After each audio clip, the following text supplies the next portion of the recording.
어느새 독서 로드맵 세 번째 시간입니다. 오늘은 정말 많은 부모님들이 고민하시는 주제. 우리 아이 너무 책을 안 읽어요. 읽기는 읽는데 제대로 읽는지 모르겠어요.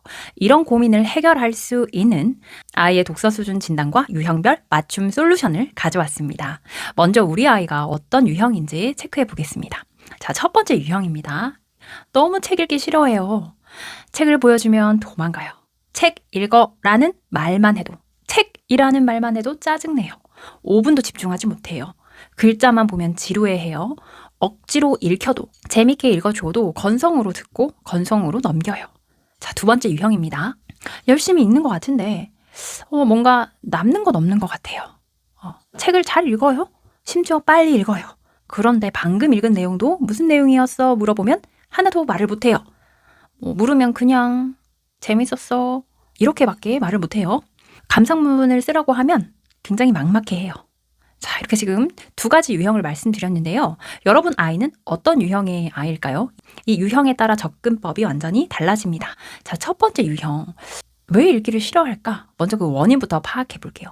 읽기 자체가 너무 어려운 친구, 그러니까 글자 해독이 안 되는 거예요. 문장 이해 속도가 너무 느리면 읽는 것 자체가 스트레스입니다. 자, 두 번째 원인은 재미를 못 느껴요. 그러니까 아이 수준에 안 맞는 책을 읽고 있는 거죠. 혹은 너무 흥미없는 주제의 책만 접한다던가 독서가 숙제가 되어버린 경우입니다. 자, 이제 세 번째 원인이에요. 다른 자극이 너무 강해요. 유튜브, 쇼츠, 게임 이런 것에 익숙한 뇌인 거죠. 그러면 책 읽는 게 너무 지루하고 느리게 느껴집니다.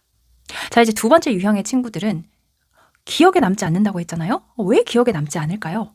첫 번째 원인으로는 수동적 읽기를 해서 그럴 수도 있어요. 그냥 눈으로만 이렇게 그냥 읽었다 끝. 글자만 따라가는 거예요. 생각을 하지 않습니다. 그냥 읽는 행위, 그냥 그 자체만 해요. 30분 시간 때우기 끝. 자, 혹은 두 번째 원인, 읽기 속도가 너무 빠른 거죠. 그냥 빨리 읽는 게 잘 읽는 건 줄 알아서 내용을 파악하려고 하지 않고 그냥 빨리 읽고 끝, 한 권 끝, 두 권 끝, 끝내기에만 집중하는 걸 수도 있어요. 자, 이제 세 번째는 메타 인지가 부족해요. 우리가 공부할 때 메타 인지가 굉장히 중요하죠. 이해했는지 안 했는지 스스로 모니터링 하지 않고 뭔가 모르는 단어가 나거나 이해 안 되는 부분이 나도 넘어가 버려요. 자, 그러면 이렇게 두 가지 유형의 친구들이 있을 때 이걸 어떻게 해결해야 될까요? 첫 번째 유형의 친구들은 책을 좋아하게 만드는 게 우선입니다. 자, 스텝 1, 레벨을 다운하세요. 다운. 현재 학년보다 1, 2학년 더 낮게. 쉬운 책부터 시작하는 겁니다. 그림책도 괜찮아요. 책은 쉽네, 재밌네. 이거부터 만들어주세요. 자, 스텝 2, 선택권을 주세요. 아이랑 서점에 가든 도서관에 가든 아이가 고르게 해주세요. 처음에는 공룡책 가지고 오고 좋아하는 게임 관련된 책 가지고 와도 괜찮습니다. 일단은 책이라는 거, 자신의 관심사부터 읽도록 해주세요. 이제 세 번째 스텝입니다. 읽기를 놀이로 재밌게 읽는 경험을 만들어주세요. 자, 책 내용으로 퀴즈를 내도 되고요.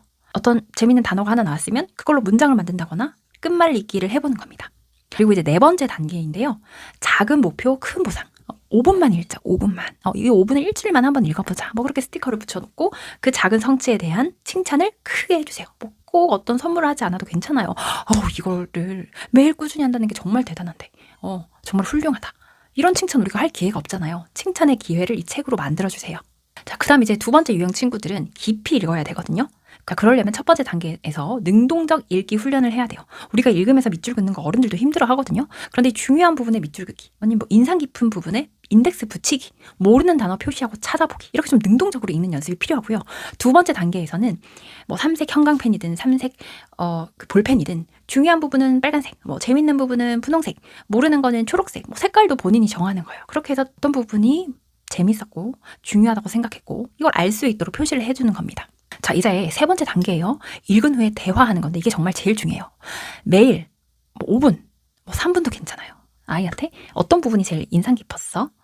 너라면 어떻게 했을 것 같아? 이 이야기의 결말을 한번 바꿔볼까? 만약에 긴 책을 읽었다면 아직 결말이 나오지 않았을 때 결말이 어떨 것 같아? 이렇게 책을 읽고 이야기 나누는 겁니다. 자, 이제 네 번째 단계로 이런 읽고 나서 남는 게 없어요 라고 하는 친구들에게는 꼭 필요한 부분인데요. 아웃풋, 말도 좋지만 써보는 거예요. 네, 아주 짧은 한 줄 감상평도 괜찮고요. 가족에게 좋았던 부분을 설명해도 괜찮고요. 네, 뭐든지 좋습니다.